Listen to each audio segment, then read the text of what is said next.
Hai teman, kembali lagi bersama saya di channel Sekate New. Atas banyaknya permintaan dari teman semua untuk adanya season 2 dari novel Terpaksa Menikahi Pak Ustadz, maka dari itu Mimin membuatkan lagi kelanjutan dari novel ini. Kali ini memasuki bab kedua, berfokus kepada masih keluarga Alika dan Ustadz Syafiq, namun sekarang kehidupan anak-anak mereka yang sudah beranjak tumbuh menjadi dewasa dan akan ikut menjadi bagian dari cerita pada season 2 ini. Mimin ucapkan terima kasih kepada teman-teman yang telah menginginkan channel ini untuk lanjut ke season 2. Dan kepada teman-teman yang baru datang, kalian boleh untuk membaca season 1 terlebih dahulu sebelum membaca season 2. Baiklah, langsung saja kita mulai. Terpaksa Menikahi Pak Ustadz, season 2, bab 1. Wanita itu dengan pelan menutup pintu kamar anaknya agar tidak menimbulkan suara. Bahaya jika mereka kembali terbangun. Alika sudah lelah seharian ini mengurus mereka. Ini jam 9 malam dan mereka baru tidur. Biasanya jam 7 sudah tidur. Alika dan Syafiq memang menyediakan kamar untuk anak-anak mereka. Pembelajaran untuk menjadi mandiri sejak dini.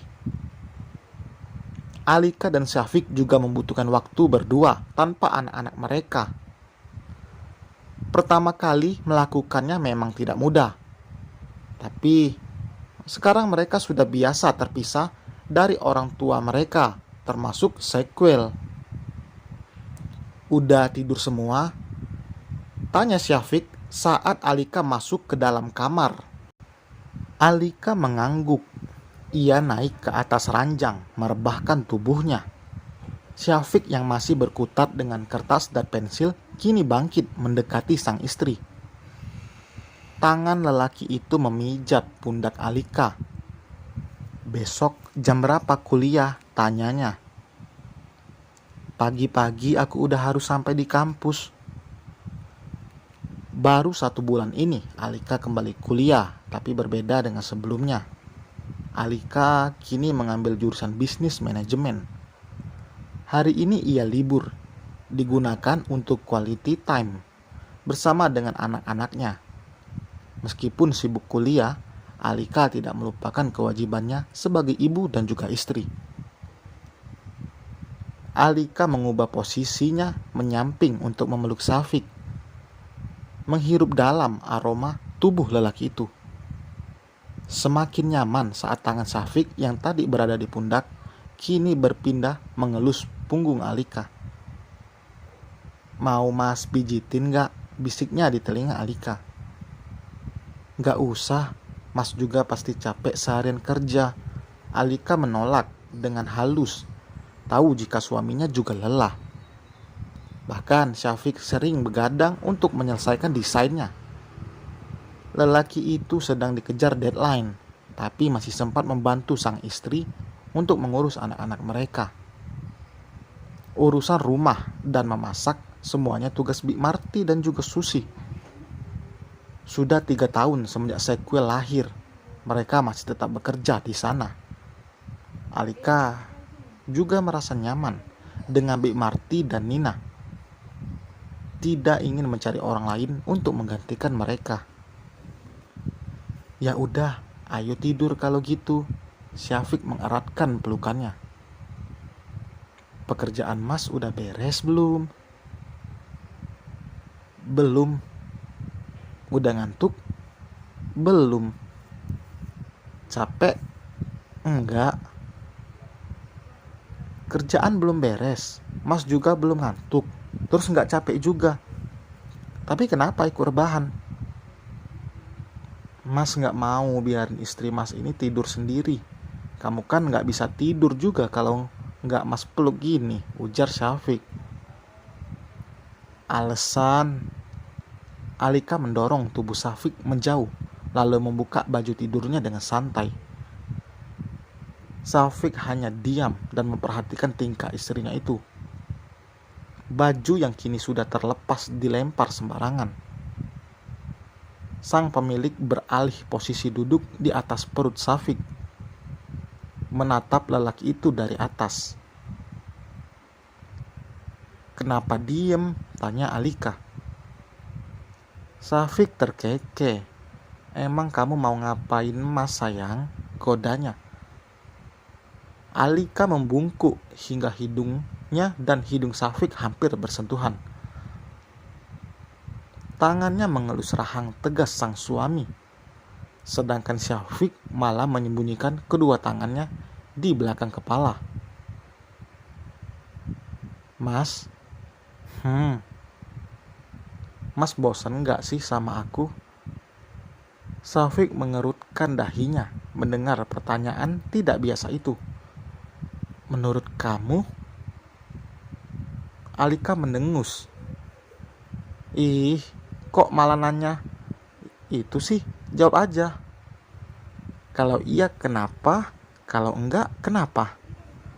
Alika menangkup wajah Syafiq hingga membuat mulut lelaki itu mengerucut karena tekanan di kedua pipinya. "Kamu nyebelin banget sih." Dengan gemas, Alika mencium mulut Syafiq, bahkan menggigitnya kecil. "Au, ganas banget sih kamu. Tapi Mas suka," celetuk Syafiq dengan tawa yang memenuhi ruangan itu. Alika cemberut, matanya mulai berkaca-kaca. Syafiq dibuat heran dengan perubahan istrinya yang begitu cepat itu. Tangan Syafiq kini terulur untuk menyeka sudut mata Alika yang berair. "Kok nangis?" "Capek." Alika menggelengkan kepalanya. "Kalau nanti aku gak cantik lagi, gimana?" Mulai. Jika sudah seperti ini, pasti ada yang mengganggu pikiran Alika dan Syafiq tahu itu. "Aku sudah 2 kali hamil, 3 kali melahirkan. Badan aku melar, wajah aku kelihatan tua. Aku..." Tidak ingin lagi mendengar ocehan Alika. Syafiq langsung membungkam mulut sang istri dengan sebuah kecupan yang kini berubah menjadi lebih dari itu. Tidak ada lagi jarak di antara mereka dengan tubuh mereka yang menempel sempurna. Satu tangan Syafiq bergerak turun menuju punggung Alika. "Umi!" Gedoran pintu dan suara teriakan membuat keduanya terperanjat kaget. Alika menghela napas berat lalu turun dari tubuh sang suami. Ia meraih baju yang tadi dilempar lalu memakainya kembali. Umi." "Iya, bentar," sahut Alika sambil mengancingkan bajunya. Syafiq hanya menahan senyum lihat wajah kesal Alika. Tidak jarang memang, kedekatan mereka terganggu karena anak-anak. Itu hal wajar bagi orang tua yang masih memiliki anak kecil. Alika hanya menyembulkan kepalanya, tidak membuka pintu dengan lebar. "Bukannya tadi udah pada tidur? Kenapa bangun lagi?" tanya Alika pada si kembar yang berdiri sambil menongak menatapnya. "Mau bobok sama Umi," ujar Safa. "Beneran?" Alika menatap satu persatu anaknya. "Iya Mi," balas Hana. "Kenapa mau tidur di sini? Di sana ada hantu." Mereka berdua menjawab bersamaan. "Dede Akil aja tidur sendiri loh. Masa kakaknya tidur sama Umi? Dan hantu itu gak ada tahu," tutur Alika. Sequel memang termasuk anak yang tidak rewel. Ia bahkan dari usia 1 tahun sudah tidur terpisah dengan Alika, tapi tetap dipantau dari kamera yang dipasang di kamar anaknya itu. "Dede Akil kan cowok dan kami cewek Umi," celetuk Sapa. Anak satu ini bicara sudah seperti orang dewasa, membuat Alika menggelengkan kepalanya melihat itu. Alika sendiri merasa aneh, kenapa kedua anaknya ini bisa terbangun bersamaan? Atau jangan-jangan mereka hanya pura-pura tidur tadi? Jika tidak, ibunya yang mengalah, kedua anak itu akan semakin larut tidurnya. Pintu itu Alika buka lebar, lalu ia berlari dan melompat ke atas ranjang, lalu memeluk Syafiq yang dari tadi terbaring di sana. Lelaki itu bahkan kaget dengan gerakan spontan Alika. Tidur di sini. Alika menepuk ranjang kosong sebelahnya yang sudah jelas cukup untuk kedua anaknya yang masih kecil itu. Mau deket Abi, rengek Hana. Kakak juga mau deket Abi, Safa mulai ikut-ikutan. Alika menggelengkan kepalanya dengan tangan yang semakin erat memeluk tubuh Syafiq.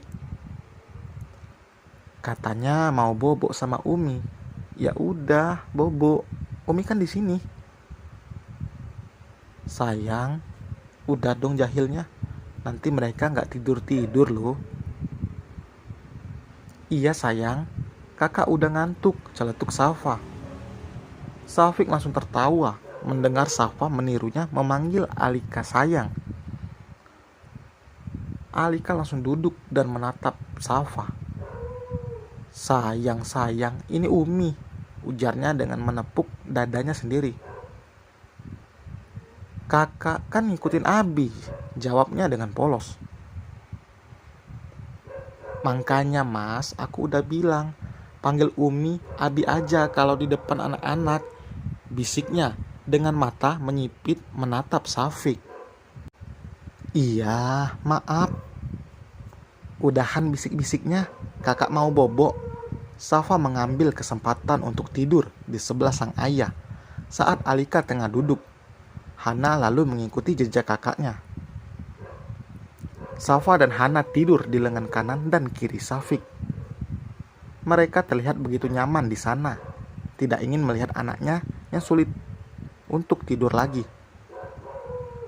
Alika membiarkan saja, ia menarik selimut menutupi tubuh ketiganya. Syafiq menatap Alika. Kayak kamu banget, ia berucap tanpa suara. Alika yang mengerti membalas dengan mencubit lengan Syafiq. Yang dikatakan Syafiq tidaklah salah. Safa begitu mirip dengan Alika. Sedangkan Hana masih kalem, tidak sebarbar kakaknya. Berbeda dengan Sequil yang jarang sekali rewel. Malah Syafiq dan Alika lebih kerepotan mengurus Safa dan Hana, yang setiap harinya pasti saja ada yang memicu mereka bertengkar. Selesai memandikan kedua anaknya, kini bagian Syafiq bertugas menyuapi mereka. Jika diam begitu, mereka akan lama makannya dan membuat Alika dan Syafiq terlambat berangkat nanti. Lihat Umi, hari ini Dedek main di rumah nenek ya. Umi pergi kuliah dulu. Alika memberitahu anak bungsunya itu. Sequil tidak merespon, ia masih sibuk dengan mainannya. Meskipun begitu, Alika tahu anaknya mengerti dan tidak akan rewel nanti saat dititipkan di rumah Bu Nining. Hari ini Bik Marti dan Nina izin untuk ke rumah keluarga mereka yang hajatan dan akan kembali besok sore. Safa dan Hana saja akan dititipkan di sana selesai mereka pulang dari PAUD nanti. Beruntung Alika karena mendapatkan mertua yang pengertian. Udah belum? Syafiq menyembulkan kepalanya dari pintu. Alika yang sedang memakaikan baju pada Sequil menjawab tanpa menoleh. Sebentar lagi. Abi tunggu di bawah ya. Iya. Alika membawa tas perlengkapan Sequil, lalu menuntun anak itu keluar dari kamar. Tujuan pertama adalah membawa mereka ke rumah Bu Nining. Di sana, ada Sarah yang kebetulan sedang berlibur, sekalian mencari rumah. Ia memilih tinggal dekat dengan orang tuanya. Selesai mengantarkan anak-anak, Syafiq mengantarkan istrinya ke kampus. Sebenarnya bisa saja Alika pergi sendiri, tapi tentu Syafiq tidak mengizinkan. Syafiq sudah memiliki kantor sendiri, meskipun belum besar, tapi ia sudah berani memulainya. Kantornya berlawanan arah dengan kampus Alika. "Mas, nggak mau beliin aku mobil?" tanya Alika. "Kamu mau?" "Ya jelas mau dong, siapa sih yang nolak kalau dikasih mobil? Aku kasihan juga kalau lihat kamu antar jemput terus. Kamu pasti capek," ujar Alika. "Tapi janji satu hal dulu." "Apa?" "Kamu nggak boleh bawa mobil sambil ugal-ugalan," pesan Syafiq. "Iya, mobil baru ya?" tanyanya tersenyum sumringah. Sebelumnya, ia sudah belajar menyetir dan memiliki surat izin mengemudi yang sah tanpa ada unsur uang pelicin. Alika mengikuti tes langsung dan dinyatakan lulus setelah beberapa kali gagal. "Li, lo kok nggak pernah ikutan kumpul sih kalau weekend?" tanya Gea saat Alika baru saja masuk ke dalam kelas. "Gue itu harus urusin anak-anak gue," jelas Alika. "Bohong banget lu. Gue nggak percaya kalau lo punya anak. Secara body lu aja masih kayak gadis gitu," timpal Mona. "Emang kalau punya anak atau enggaknya bisa dilihat dari badan doang?" "Enggak kan?" balas Alika lalu duduk di kursinya. "Minggu depan rencananya kita mau healing ke pantai. Lo ikut ya? Gak seru kalau lo absen lagi," ajak Gea. Alika terlihat berpikir. "Duh, gimana ya Ge? Gue belum tahu bisa atau enggak sebelum tanya ke laki gue." "Ya udah, tinggal lo tanya aja. Sekalian bawa anak-anak lo," tutur Gea. Mona berseru, "Setuju. Gue jadi penasaran sama anak-anak lo. Gak mau gue kalau lihat fotonya, mau lihat langsung." "Tapi gue gak janji ya," terang Alika. Obrolan mereka terhenti karena kelas akan segera dimulai. Alika menyiapkan alat tulis dan juga laptopnya. Pulpen yang dipegang Alika terjatuh begitu saja saat wanita itu mendongak melihat sosok di hadapannya. Dan selesai teman, kira-kira siapa sosok itu? Terima kasih telah mengikuti bab season 2 ini. Berjumpa lagi di season 2 di bab berikutnya. Sampai berjumpa. Yuk.